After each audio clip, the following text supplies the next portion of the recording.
Hey everybody, welcome to the Personal Transformation Podcast. My name is Dan Story and I'm here today with Richard Walsh. Now, Richard's going to be sharing some stories from entrepreneurialism. Richard is a successful, multi-time successful, we'll talk about that during the show, entrepreneur who has seen it go up, seen it go down, seen it go back up again. And we're going to learn his lessons from along the way and how somehow they overlap with him being a former Marine, a boxer, a black belt, and strangely, that just came up, a steel sculptor. Richard, it seems like you've lived a few lives. Welcome to the show. Thanks for joining us. Thanks, Dan, man. Excited to be here. Well, let's start at the beginning. How did you become an entrepreneur? And the reason I want to start at the beginning is because we were just chatting offline and you said you just ran into it. Now, it was angels treadwear fall or something to do with angels and fools. I should probably research my quotes a little bit more. But if you Google angels and fools, there's a quote online. But a lot of people look at opportunities in front of them, think, yeah, I could do that. But they'll often overanalyze or stop themselves and they won't take action at the beginning. You don't seem to have had that problem. So talk to us about the start of your entrepreneurial journey. Yeah, so it's kind of cool. And oddly enough, it's going to be based on math, and I'm going to explain why. Okay, so coming out of the Marine Corps, you got to get a job. So I get a job, and I'm in Tucson, Arizona. It's very hot in the summer, like 100 degrees. And my job is to swing a pickaxe and dig trench. While one guy cleans it out behind me. So I'm swinging a pick all day, 8 hours a day for $5 an hour. Okay, that's what we do. And we do like 800 feet.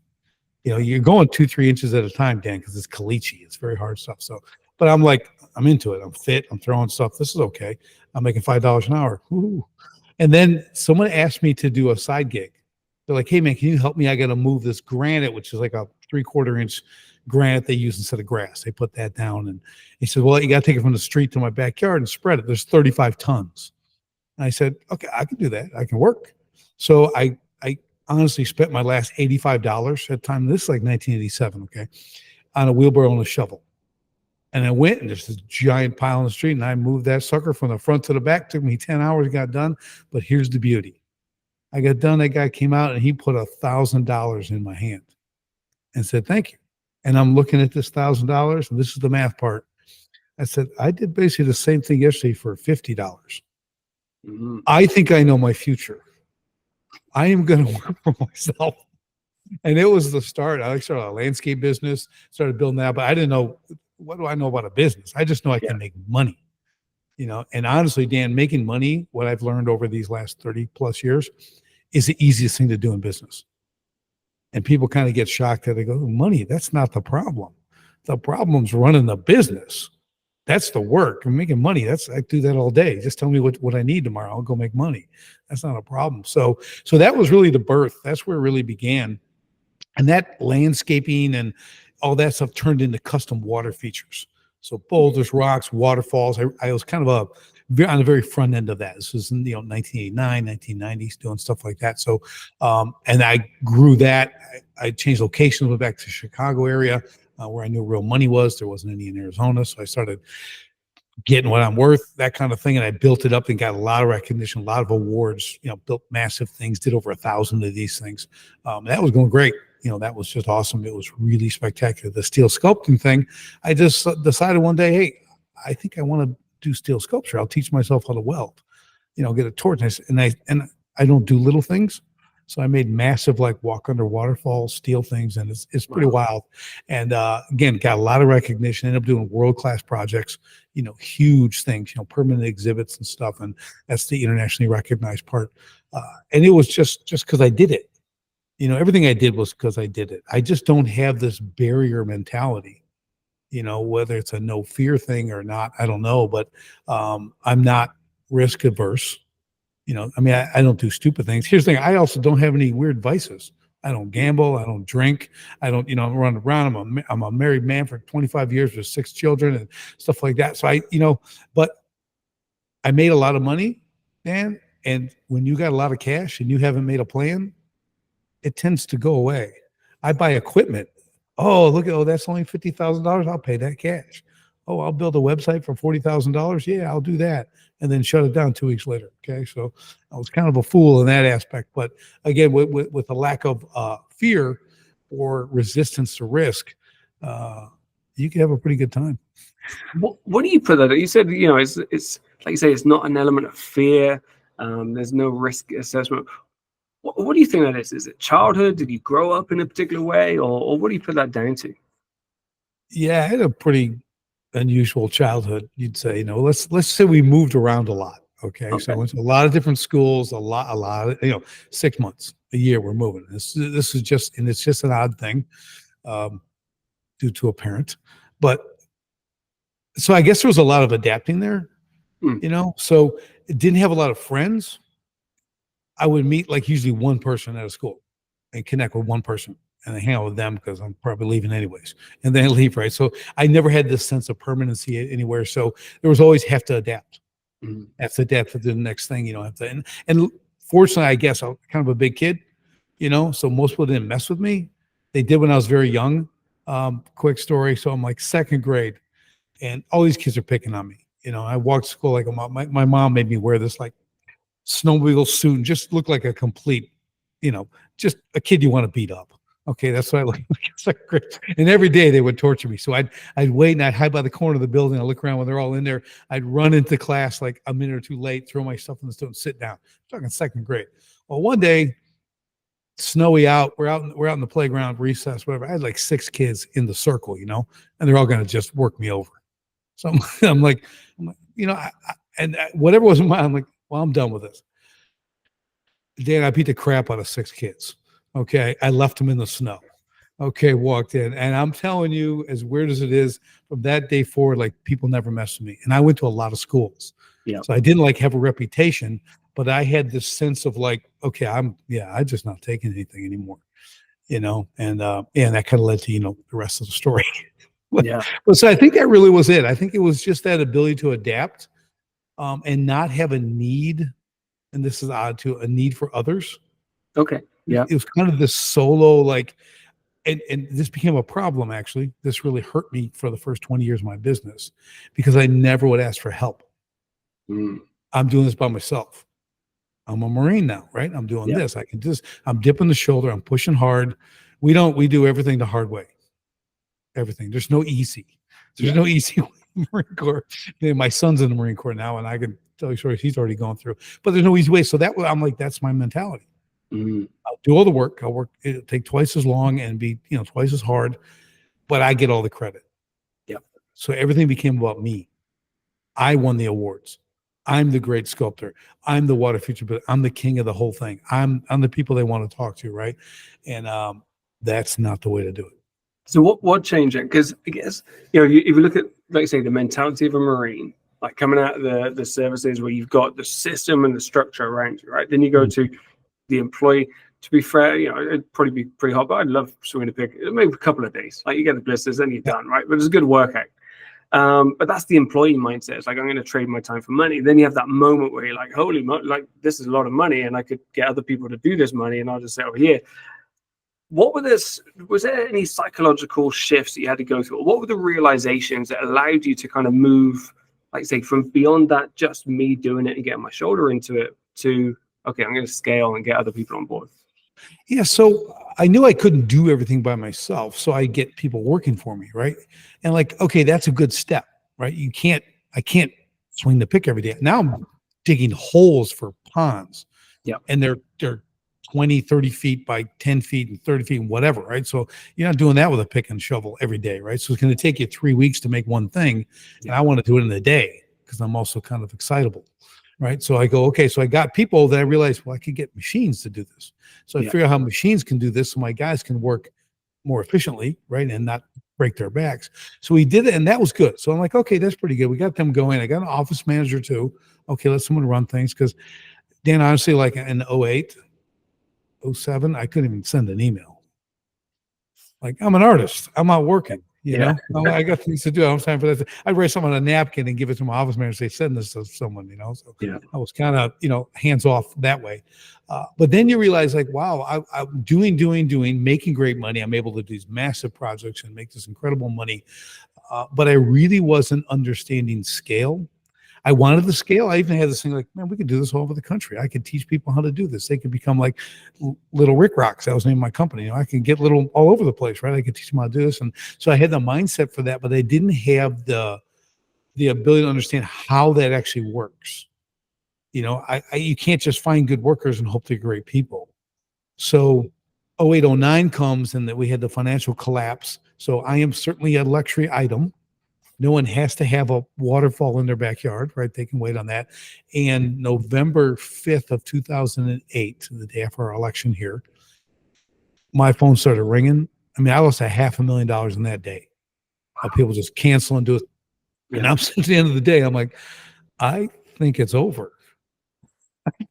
I don't know what I'm going to do because I don't have all this stuff. And I'm just realizing like, wow, I don't think I can, I can persist because things that even at that day, I didn't realize why I couldn't make it. So we lived through part of 09. And then I really had a bigger epiphany, Dan, and this is where things started to shift. So I have 6 little kids. I have 6 kids under 4 at that time. Okay. And I'm like, I get up early. I come home late. I'm working. Everything is business, keep the things coming, keep the stuff happening. Then I realized, I come home at night and all my kids, even at 4 and 3 and 2 years, they run and they attack me, and they love to see me. I'm like, oh, this is great, and I'm out in the morning. And one day one of my sons, one of my twin boys, is chasing my truck down the driveway crying because I'm leaving. And I'm looking in the rearview mirror. And of course I'm a jarhead and I'm just going to keep going. I'm going to work. Right. So, but I'm like, dude, you have no heart. Like, what are you doing? Like you never get to see your kids, and I realized, I said, you know what? I'm in the truck and I'm saying, if I continue down this business first path, like this is everything, I will sacrifice everything to make this succeed. I said, I'm going to destroy my children's future.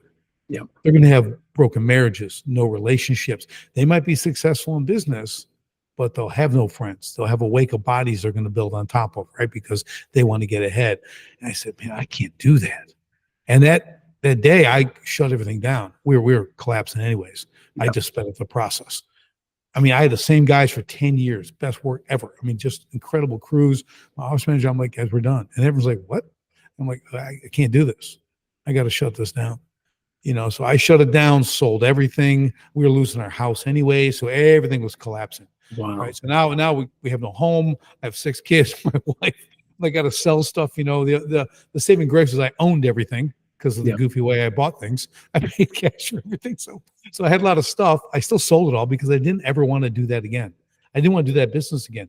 I didn't want to have my identity wrapped up in my business so much that if I didn't have it, I didn't exist. Interesting. So a lot of people will look at that and they experienced 08, 09, like you say, just got punched in the face and everything went wrong. That's obviously the external event. What was it for you? So obviously the family thing became important. What was it? How did you get out of that? Because that's it must have hit you pretty hard, the identity piece. You're a successful person, everything's going well. Like you said, you've put your heart and soul into this. For it to come crashing down, how did you adjust to that? It was interesting because, and again, I'm kind of an odd duck. Okay. Like I mean, if you look at what I've done, I think I was born a contrarian, and I just kind of go the opposite way of the herd, but I'm like, well, there's only one thing I can do here. So I grabbed like my uniforms, my shirts, even new ones in the bag, polo shirts, whatever. And I had a little bonfire in the backyard and I videotaped this. I just burned everything. I said, I'm throwing this fire. I'm never going to do this again. Yeah. And Dan, I haven't touched a welder in 15 years. I don't drive big trucks. I don't do water features. Like I'm like, there's no going back for me. Now, in retrospect, and definitely if you talk to my wife, that might not have been the brightest thing to do because I have all this equipment. I could do side work. I could make some money. I could get a little hustle going right and doing that, but I don't operate that way. Yeah. I can't keep one foot in. Because whatever I want to do, and I hadn't even figured this out yet, I'm all in. So I can't be distracted by something to make something silly like money. So I just have that personality or that drive. So I'm going to focus on the next thing and give it everything I have because I'm not going to fail. So let's talk about the next thing. So in my book, and this is something that I've seen, like personally, I've struggled with, and I know other people have done, is we're in this place where we've got a blank slate, right? We could do absolutely anything we want. I could do this, I could do that. Like the world is almost our oyster. Like, and we're at rock bottom, so we're motivated. We got this kind of thing. How did you decide what the next adventure was going to be, or what the next challenge was going to be? And how did you explain that, like you say, to the wife? And you got family and you got all these kind of responsibilities. How did you put those two kind of situations together and make a sensible decision on how to move forward? Yeah, sensible. Well, Okay, I don't. I realize that's probably the wrong word. A fun with potential upside Yes. way forward. We'll let the audience be the jury, okay? If this is sensible. So I'm like, well, so I built all this stuff, all that time, like almost 20 years spent on that. And I knew I didn't want to do that, right? So I'm like, how about I do something I really enjoy? And I really enjoyed water features. I mean, I was the best at it. I really enjoyed it, but that season ended. So that 0809 was an end to a season. Like, it's time to do something else. Take these skills, whatever. So love fitness, love training. I'm a boxer, black belt, do all that stuff. I was a really good trainer. I had a trainer. Like, well, maybe I know I'll do right now. I'm going to go be a trainer, a fitness trainer. I'm going to go down to the local club and see if they have a program. They don't. They kind of got these subs, but I was the first guy. I go, okay, well, come in. I'll build a little program here for you. And I'll make clients and I build it. And I instantly get up to like 40 people a week. And I'm training all these people. And I'm the guy there. And then it's an Anytime Fitness is called. They're all over the country. Oh, I know. Yeah, a year later, I'm trainer of the year. Okay, because I'm really good at it. I can train people. I can do stuff. So I'm really good. I go, well, you know what that means, right, Dan? You got to start your own gym. You got to do your own thing, because I'm an entrepreneur. These guys are taking a cut of my action. I can't. And this is back to the wheelbarrow and the granite, right? So I opened up a boot camp style training facility, right? And I create this whole system of body weight training that's based on like a belt system, like in the martial arts and stuff. Just killing it. Just awesome, right? Having a blast. Hiring trainers now. Going, okay, so I don't want to do this every day. I don't want to be trapped here, from 5 a.m. to 7 p.m. So I bring on trainers. I start to develop the business. I start to create systems, so I'm like, wow, I can do this. We're homeschooling our kids now, right? So we want to homeschool them all the way through. I can pop in and out. I start to get that taste of freedom. And now I'm making all the money. I'm like, okay, this is really great. This is fun now. This is fun. I'm really enjoying it because I do like it a lot. And I built that for 4 years, almost 5 years. And that was like fun. And I'm like, well, I could scale this. I always look at a franchise. Can I scale this? I start to duplicate. We can do that. I said, but I don't really want to do that. So I was also, because I did a lot of construction. So I have a roofing, siding, window business. So I launched that and I scale that up. And that's going really well. Again, making great money. I think, Dan, one of the attractions for me was large lump sums of money. Okay. Some guys can do it. You can be Walmart and make it 50 cents and everything you sell and your times a gazillion. That's all good. I don't like that. That's not attractive to me. I want, oh, look at that giant pile. I'll take that. Okay. That's good. I do one thing and get paid very well for it. So I enjoyed that. And at all this time, even with the club, and then the other business, a lot of entrepreneurs started asking me, well, how'd you go from nothing, kind of like you are? How do you go from this to this and make this work? So I went in the mentor position, right? I started just helping them. We'll do this and look at this. And that was really good. And their stuff started turning around. So I kind of like, wow, I'm a trainer, right? That's what I am. And so I'm helping them. I'm like, as an entrepreneur, I leave the mentor position is what? Free help. Coaching, you got to pay the coach. Yep. Right. So now I'm going to create a business. I'm going to create a coaching business. So let's do that. Matter of fact, hey, let's write a book. Let's write a book about my story because I've done a lot of stuff and I went through all this adversity. So I wrote Escape the Owner Prison. Now, and that became a bestseller. I'm like, oh, I have a best-selling book. I'm a coach. So then I really got into turning businesses around and helping them create that freedom because I saw the same patterns all the time. Everyone did what I did. Yep. They're really good craftsmen. People who can work and do the work, but they don't understand how to do the business. So I really spent time in that. I started just helping all these people, being the outside eyes, and there's incredible joy in doing that. When you give someone their freedom, because a business, it can be a prison. If you don't open the door, business doesn't happen. If you haven't put in the systems, if you don't have the people, if they're not trained properly, it's up to you. You can't even leave for 2 weeks. You're worse than an employee. They get 2 weeks a year off. You don't get to do that. And if you do, you're calling every day. Seeing putting out fires, right? So I've learned to free people from that and create the businesses that can scale, they can perform, they can have strategy. because my goal, Dan, is to get like what I want to do. I want to focus on the 5% of the business only I can do. Yeah. Vision, growth, strategy, landing the big clients or whatever that might look like, right?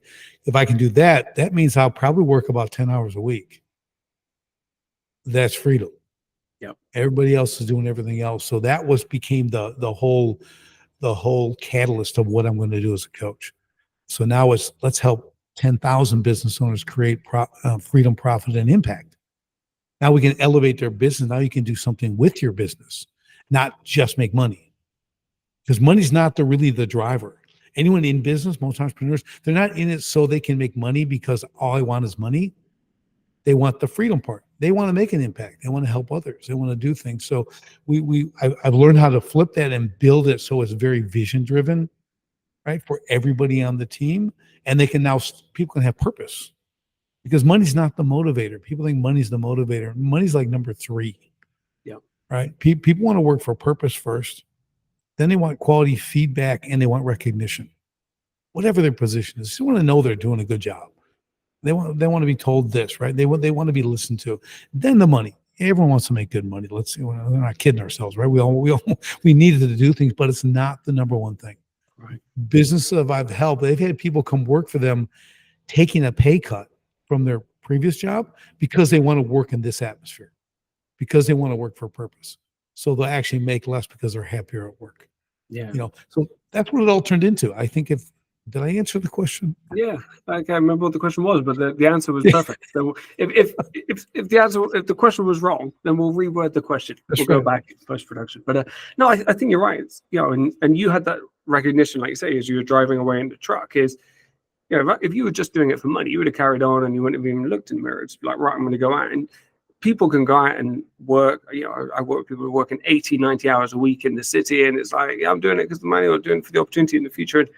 And that kind of purpose, responsibility piece that's coming up at some point in their life isn't there right now. But I think when I became a dad as well, that realization for me was, I got to do something different. I can't just spend all my time at work. I've got to raise a family. And I've been very fortunate to work remotely. And like you say, you just come in and say, how's it going? And then you come back out and you're kind of back in that frame of mind. So I think it's important. And the purpose, the mission-driven thing, people want to do something that makes a difference now. And as you get older in life, I think that becomes important as well. You want to leave a legacy. You want to know that you've done something valuable with your time and made an impact in a good way, I think, as well. So one of the things we were talking about was, this sounds like everything went well, other than the obvious crash. The kind of up and down thing. You're a boxer. We were talking about this. So this has been part of your training, but also, there's a mindset that boxers have. As Mike Tyson says, everyone's got a plan to get punched in the face. How is the kind of boxing practice and the mindset associated with that, how's that supported you along the way? Well, I think when I look at it, I know we're talking this beforehand too. And one quick note on everything kind of went well. When you always look back and you've come through something, you kind of always see it. Yeah, everything was great, and you forget the misery that you actually went through. Okay, there's a lot of little things in there, right? That it's not just, oh, that's a piece of cake. Okay, but it was a struggle. But back to the boxing thing, I think there's a mindset. There's a part of me that adversity, being drawn to suffering, it's very weird. It's very, very weird. So I come out of the Marine Corps, again, I'm swinging a pick, doing this. Now I'm like, okay, I want to learn how to box because I have a friend, Crazy Dave, and he's from England, right? So he's South London kickboxing champion. He's a monster, okay? Yeah. This guy's like 6'3", 6'4", 240 solid, can play with 350 on the bench all day, but he's like, why? I go, well, I want to learn how to box. So I go, well, come on down. We'll do a little sparring. So I come down for the first day, get in the ring. And Dave's I can't lay a glove on him. I'm chasing him around the ring. I feel like a complete idiot. He's just slipping all the punches. He's moving and then he stops. He's looking at me. Pop. He throws this jab. Boom, breaks my nose. First shot. Right. So it's bleeding. I'm like, oh, I'm kind of shook. Okay. Keep going. Still can't lay a glove on him. He does. He looks again. Pops this left hook. Dan, I kid you not. My mouthpiece out of my mouth, out of the ring and across the gym. I'm telling you, like it took like 2 minutes for someone to find my mouthpiece. I'm like, oh, I was like, whoa. I'm like, wow, that was I didn't chew for 3 days. Okay. So we get done, we do like 2 rounds. Okay. So in 6 minutes. I got 2 black eyes.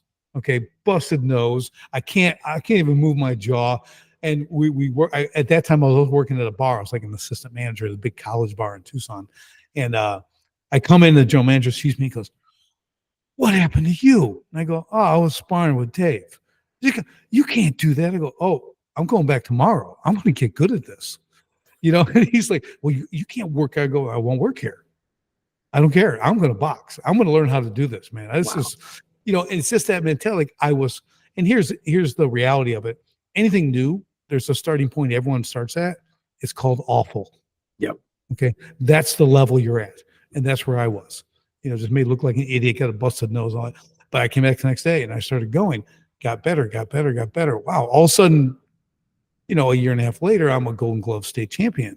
I won this. Now I'm fighting in other states. I'm second in the 4-state region. I'm on my way up, right? I'm loving it. 6 days a week, I'm sparring. I get up at 4 a.m. and I run 8 miles or do speed workouts. And I work all day. Then I go to the gym for 2 hours and I do that. Then I'll work some more. I work a bar and I'm a doorman. I'm doing whatever it takes to make my business go and all that. But always back. And then the end was my final gloves tournament, 10 seconds into the fight, Dan. And this is why it correlates with business too, athletics, everything else. I'm the favorite. I'm going to win. I'm coming in, huge crowd. George Foreman's there, all this stuff, it's like really cool. And I get up there and the bell rings and it is like 10 seconds. I slip. This guy throws a cheesy uppercut. It feels like he thumbs me in the eye. I can't feel the left side of my face. So I dropped down to one knee. Yeah, something's wrong. And they count me out. And this dude's acting like he did something. I'm looking like, he didn't do nothing, man. I'll put you in the grave. So I walk over to the ring doctor. Okay. And, it says amateur athletics. Okay. So the ring doctor is drinking like a scotch and water and a plastic cup with ice. Okay. He's saying this. And I go, Doc, I can't feel this side of my face. He looks at me. He says, hey, you broke your orbit. He goes, here. And he finishes his drink, gives me the cup with the ice, goes, put that on it, go to the hospital. I'm like, okay. And I step out the ring down those steps. And I'm holding this thing. I drive to the hospital. And sure enough, I got this whole side of my face shifted. And I had to have plates and wires put in. And my nose, I found out 7 breaks detached from my face. Right. So they fixed all that stuff in surgery. I know you're thinking, how do you get so pretty? Well, I had a great plastic surgeon fix my face. Pardon me. But it was that mentality. And now let's go. Now we'll jump back to bring something forward here. My all or nothing. Okay. That ended boxing for me, right? That moment, that 10 seconds. Yeah. So when I'm walking into surgery, the nurse goes, oh, well, how'd this happen? I said, well, I box. And she goes, oh, do you know Ray? He does the videos. I go, yeah. She goes, that's my husband. I go, yeah, I know Ray. So we get on the table. They do the anesthesia. Okay. You start counting back from 100, right? So she leans over and she goes, oh, we're going to get you. I'll say, get you back in the ring. The last thing I remember is the doctor leaned over and he shakes his head going, no way. That's the last thing I remember. I wake up and I never got in the ring again. I trained, I taught people, but I had to move on. And here's the thing, best thing that ever happened, right? That, because I would have just been a gym rat. I'm trying to get the nationals. I want to be ranked. I wasn't going to be some super pro or anything like that. I just wanted to go, but I would have never given up. Yep. Okay, so that literal break, that stuff in my face, now I focus totally on my business. And that's when things really started taking off in that first business because I had no more distractions. It's interesting. One of my favorite people in the world is Arnold Schwarzenegger. And there's something about Arnold that I don't think a lot of people understand. And that is, and you've kind of mentioned it here a couple of times, is that ability to make transitions. Is to go from one thing to the next and not look back, but also not feel that the next step isn't necessary. So you kind of went from the landscaping business, into the coaching or the kind of the fitness business and things like that. And yes, there was a turning point. There was a moment, something happened. For the first one, it was the 0809, and there's the boxing situation. A lot of people will use that and they'll look backwards and still be attached. They'll struggle to let go. Oh yeah, but I used to do this. I used to do that. What is it that you think allows you to let go of that so quickly? Because a lot of people can. I think we go back to my little childhood story. When you just get taken from a place and put Yep. into another place and another place and another place, you kind of don't get attached to things. Mhm. I had to, I took out, so I had a couple of years of hypnotherapy I had to do to make me just so I could get married, right? So Yeah. I'm not Mr. No Issues. Okay, I had a lot of issues. I was a broken dude. Like 3 times a week, I had to go. Spent a lot of money. That was good money spent. But I realized that I don't have attachments. Yep. It's a very difficult for me to. So again, you have blessings and curses in almost everything, right? And that actually is a blessing. Some people, well, I go, but now, like raising my kids, we've been in the same place for 15 years. Since this, we've raised them. They're out of high school. My one son's in the Marine Corps. My others are, working. I got 18-year-olds. I got 17-year-olds. I got 16-year-old. And it's awesome because I want that stability. We're in the country, so it's really nice. We can shoot off the back porch. It's great. I love it. But I've kind of stayed there. We could have more. We could do different things. I'm like, I don't want that. Yeah. I want them to be here. So in, I don't know, 40 years, they can drive by this place. It'll be torn down, probably just a field or something, but we used to live there. That's where I grew up. I didn't want them, like, I have to go to 40 different homes to show you where I grew up. So I didn't want that for my kids, but I really think that ability to not have that attachment. Like I look back, like everything is in like containers in the basement of all my accomplishments that, my kids stumble across once in a while. What's this? Oh, yeah, it's one of these newspaper articles. Well, I was on TV. I did this. I'm on all these magazines. And they're like, look, I'm like, it's all in a box. And I go, yeah, who cares? We got done boxing. I don't want all these trophies. I gave them to my roommate, who was also my trainer. He's going to open a gym. Well, put these in the window. These will help. It'll look cool. Because I don't need this stuff. I'm moving on. So I just think there's something in my brain. Now, again, there's a curse aspect to that too. From relationship building and reaching out to people and doing that kind of stuff. I have a very, very tight friend circle. Mm. Like, if I was missing 2 or 3 fingers on one hand, that'd be how many friends I have. Yeah. Because it matters who they are. Mm. I have other circles and other acquaintances and things like that. But I think for me, there's a depth that I need to engage with. I'm not a superficial guy. I don't care about the weather. Don't ever talk to me about the weather, ever.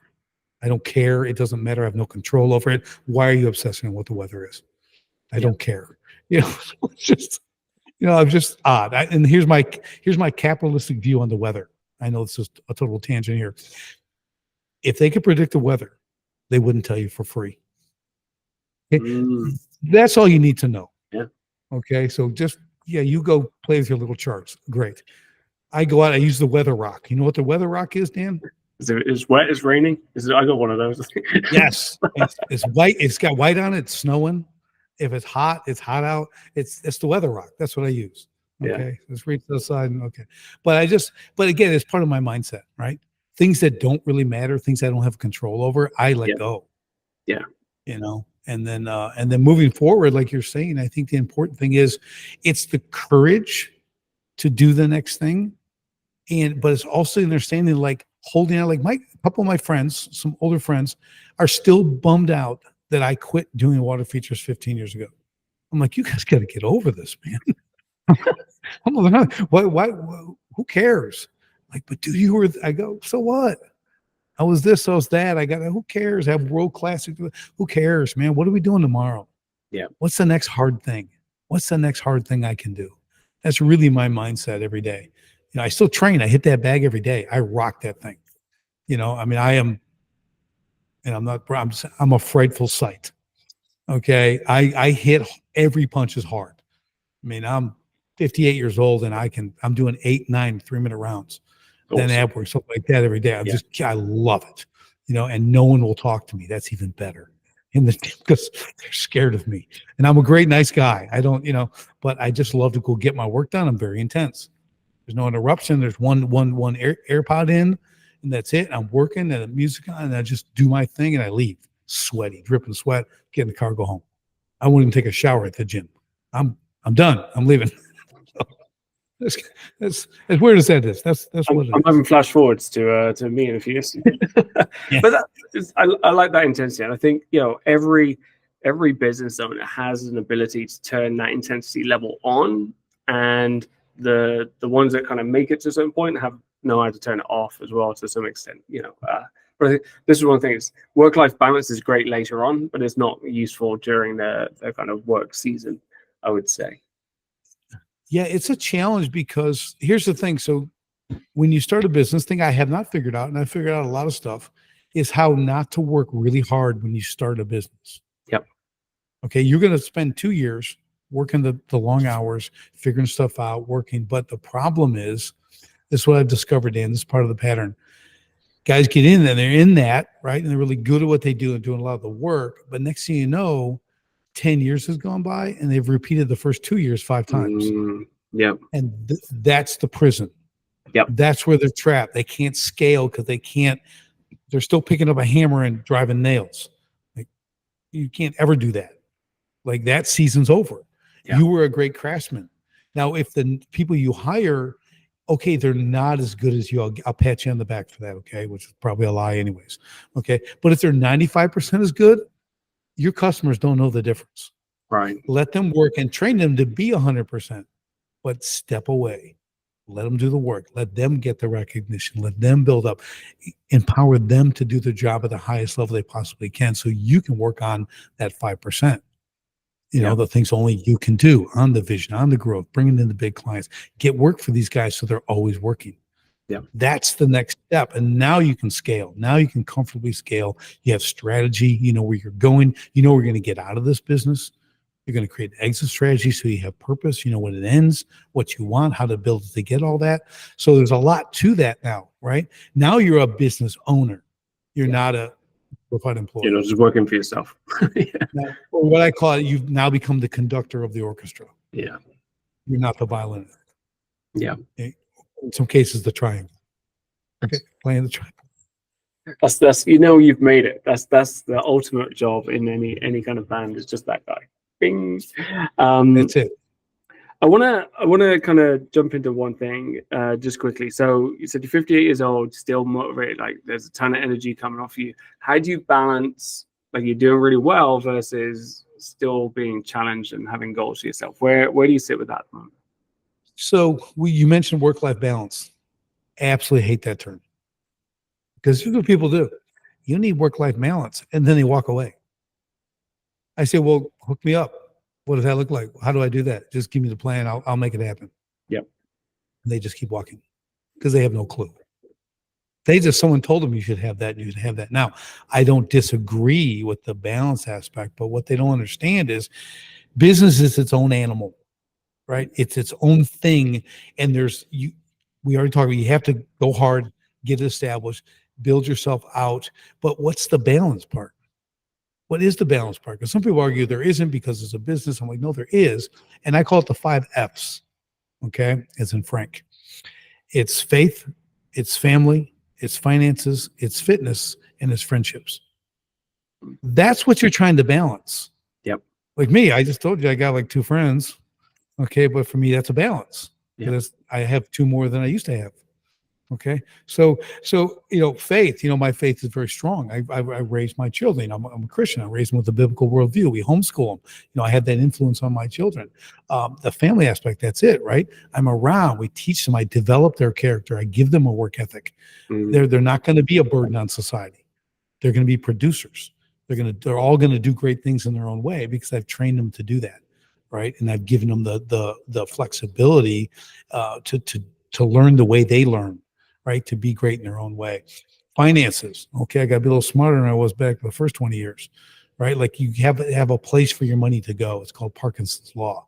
If it isn't designated where it should go, it'll evaporate. Yep. I evaporated a lot of money. It went somewhere. I don't know where, but it went away. So now it's that. Right now, I teach my kids, you got to have a place for this. Everything has to have a place to go, and you can do very well. Yep. Fitness. Got to work out. You got to be healthy. You got to eat. You have to have the energy. We have a saying in the Marine Corps, if you're not fit to lead. And I mean, it doesn't mean you need to be Arnold. It doesn't mean you need to be some superstar and running, 100-mile, mega marathon stuff. But I'm just saying, like, it has to be part of your ritual. Yeah. Movement and fit and challenge. Because I believe in competition and challenge in a big way. And if it's competition against yourself, the bag always wins. I hit that bag all the time, but it wins every time. Yeah. So I got to come back tomorrow. This is Crazy Dave. Okay. I just call it Crazy Dave. He's going to punch me in the face, break my nose, but I'm going to come back tomorrow until I beat him. So I haven't beat it yet, but I get better and better. I throw more and more. I throw harder. I work on the footwork, trying to keep that going. Right. So that's my challenge. You might be a runner. You might be a biker. You might be whatever. I don't care what it is, but it has to be an element. Nutrition. You need to have that energy to do all this, not just your business, but to get that balance. You have to have energy to do that. Right. And then friendships, of course, is that good friends. We call them trench buddies. Yep. Guys who I go to war with, right? That I got your back, you got my back. People like that. That's the friends. I notice my children, you know what they say, more is caught than taught, right? I know they're very similar. They don't have a lot of friends, but they have really good friends. Yeah. And they've had them for years. So I'm like, this is the path. This is what you do. You don't have to be liked by everyone. That's a fruitless endeavor. It'll ruin you. So I've seen that really come through. So the work-life balance, that's the balance. So, you can hit each one, you can check it, you can do it, and you got to make your business succeed, because your business succeeding gives you the ability to get the balance. You start out that way. You don't really start out that way. You have to be obsessed with launching your business. Yeah. It's like getting out of orbit, right? All the fuel, all the boosters are used to get out of orbit, then they're cruising. Now they're going around the whole Earth, just floating around effortlessly, right? That's business. That's what it is. Get you off the launch pad, get into orbit, and you're good to go. No, I like that orbit analogy, because people don't want to put in that lift-off energy, that hard work to get out. They like the cruising bit. That sounds attractive, but to go through, whether that's a fitness thing, whether it's a business thing, whatever it is, that work piece, people aren't necessarily attracted to that piece anymore, I don't think. Yeah, I think there's a great saying I heard. People today, kids today, you always hear the kids today, but they want to be discovered, not developed. Mm-hmm. Okay. Yep. When people watch me hit the bag, I mean, I had a kid today, all these treadmills are there. He's like, are you like a boxer? You training for a fight? And I looked at him, I'm like, dude, nope, just staying dangerous. And I walked away. But they think like, I'm like, and then I'm teaching people, and they, again, you still have these, I go, you don't understand. I've been hitting the bag for 35 years. Yep. There's a lot of time in. All you're seeing is the end fruit. You didn't see the tree grow. You didn't see me bust out of the soil, just trying to get a little bit of sunlight. You know what I mean? You don't see all the work. Every overnight success only takes 10 years, right? They just, people don't get the work. Exactly. They just see all the outside stuff. And as entrepreneurs, I think we understand the work, and if you're going to be one, that's why I don't work with startups, Dan. They don't have enough scars. They haven't been beat up. They haven't been punched in the face. Yep. They got to have that, because they can't value what I can do for them until they have. Yeah. And then they'll pay whatever, for that time compression, right? Save me time, save me bad decisions, save me costly mistakes. That's what we do, compress that time for them. It's definitely, I saw a post the other day about it. That's what businesses sell now. They sell time, and it's through education, through don't make the same mistakes, through bouncing back quicker. Dave, this has been awesome journey. So Dave, I've got Crazy Dave in the head. I'm just worried about him now. He's going to come and break my nose. Yeah, that's a long time ago. But he was a monster. I'm telling you, the mohawk. He had like the Harley Davidson wings tattooed on the side of his head, and he had the Batman symbol tattooed on the back of his head. Greatest guy though. Yeah. Just what a dude. But just, you did not mess with Dave. He will put you to sleep. If that's who you're playing with round one, like that, you're destined for greatness. If that's the kind of level you want to play at.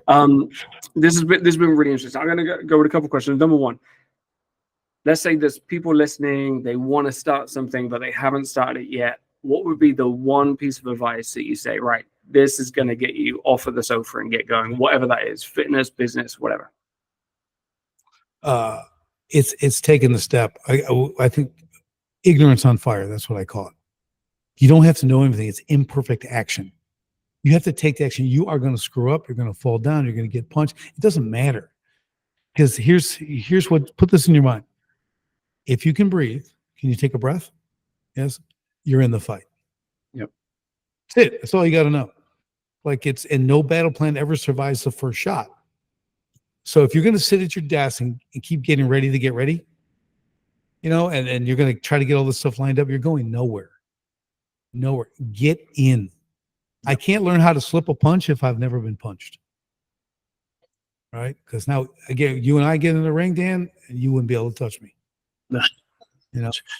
I don't think I'm getting anywhere near that ring. but you know what I'm saying? Like, I could do that now. Like with Dave, I couldn't. I look like a goof, So it's imperfect action. Just take it and begin. Love it. If somebody's in a business and experiencing that kind of, I'm struggling to put systems in, who's the first person they should employ? Well, okay. If they don't have any employees, you mean? If they don't have any employees, what's the first employee you recommend for businesses? Well, today it's a little different than it was back in the day. You could do something as simple as a virtual assistant because it can be cost effective. So you can get a highly qualified individuals. Let's say it's office work, even bookkeeping, because all entrepreneurs suck at bookkeeping. Okay, because they just don't have an interest.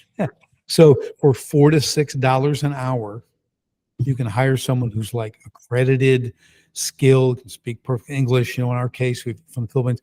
Hire that person. Take that off your plate. Okay, just start there. You don't need an in-house person yet. Depending on your business, right? So look for that. Look for economy and skill combined. That's what you want. And that once you get that realization, they start doing it. You go, oh, this is how it works. Yeah, that's one less hat. You're wearing 9 hats. Now you're wearing 8. Right. So that's where I begin. Perfect. Last one. Who has been the biggest person on the team, like business, wider, whatever it is, that's made the biggest impact? Why is that person the person you've chosen? Oh, wow. I think what I've had to do for me to have a COO, right? Someone who's going to run the operations. There's not just skill in understanding operations and systems. There's also a dynamic between me and that person. When you're on, say, called a C-suite level, there's like-mindedness. Okay, we understand the vision. They have a complete buy-in in the vision. So if we go and we do room clearing, and we go to the local kill house, and we're airsoft and we're shooting, we're training, because we do that as well as a company, because it's just fun and it's a way to really build the team. Well, they need to be into that, right? So I know this is kind of odd, but I love skills. I want people to be talented, but I can develop skills. I can help them with that. They can get them better. What I need is a person with a mindset and the vision-driven mindset. They understand the vision, how to fulfill a vision inside of a culture and a business. So if that person can grab that, that's what's important. Who they are. It's not really what they can do. It really is who they are, because that's what's going to stand the test of time. It's a trench buddy. Yep. Right? That's what that is. Because it's too many people will, my son being in the Marine Corps, these kids, they drop it out like they just quit. Second day of the second week of boot camp, they had 55 people, 20 quit. When I was in, 1 tried to quit. Yep. And we talked to him staying. Okay, then even it's just, so it's an unusual thing. You need a person who can persevere. So that's kind of, I think, what really is the makeup for that. It's traits over skills. I like it. This has been really useful. So you mentioned a book. I'm assuming that you've taken all of those experiences, stories, all the craziness, and squeezed it into the book. Quickly tell us a little bit about the book and how listeners can get access to it. Yeah, so it's called Escape the Owner Prison. And it's the contractor's new way to scale, regain control, and fast-track growth while loving life. Okay, so big subtitle. Hardest part of the book, title, subtitle. Okay. But you can get it on Amazon. You, of course, order it. It's going to take you through my story as weaved throughout it, of the how-tos, how to fix this, don't do this, do that, some basics, and really how to get yourself to that 5%. That's what it's for. And I'll tell you what, I do want to offer this to your listeners. If you guys go to sharpenthespearcoaching.com, That's my website. Go down to the contact, send me a 1-sentence email. Say, hey, I saw you on Dan's show. I'd love to get a free copy of your audiobook. And I will send it right to you. And you want to know what the best part is, Dan? They get to hear me read the book for another 2.5 hours. So they get that. Why would I read it myself when I can, Right. again, taking lessons from you already, I'm going to give it to someone else. Right. I'm learning though. And now you don't have to hold the book. You got that windshield time. I know you're driving around. Yeah. Let me just turn this on and get my book down. Love an audiobook. Richard, this has been an amazing exploration. Thanks for sharing your journey. Thanks for sharing the kind of lessons and learnings of all those hours of psychotherapy or hypnotherapy or whatever it was. So like you say, piecing those crazy pieces together. I think you can make a lot of sense of life looking back at it. While you're living in it, it might feel like a crazy mess. But thanks for sharing your wisdom. And to listeners, I think there's a few good pieces of advice. So go and take action and get started today. Richard, thanks, and look forward to well, maybe not stepping in the ring, but hopefully we bump into each other at some point. It'd be my pleasure. I won't lay a hand on you.